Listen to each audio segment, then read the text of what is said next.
Welcome to the Banker Lamp. Please enjoy the video. You start by confirming prerequisites, update Windows 11, and record the exact Visual C++ runtime error text and target application. Once done, temporarily disable third-party antivirus to rule out interference. Make sure to run the app to reproduce the error while watching Event Viewer for matching entries. This gives you the version and module causing the fault.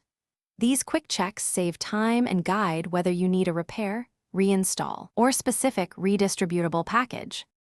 Next, you repair core components. Open apps, attempt any built-in repair for the affected program, then install the exact Visual C++ redistributable version matching the error. Install both x86 and x64 when unsure.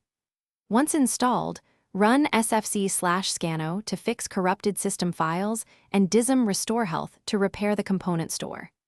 Make sure to reboot after these operations. They replace missing DLLs and reset runtime registration. Finally, perform a clean reinstall of the app. Uninstall, remove leftover app data and registry traces if comfortable, then reinstall the latest build.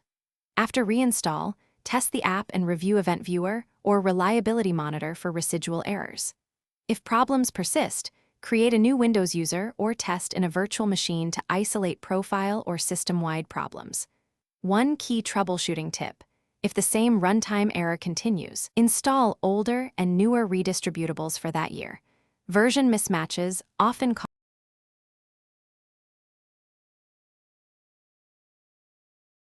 Thanks for watching. If this was helpful, leave a like and consider subscribing. See you next time.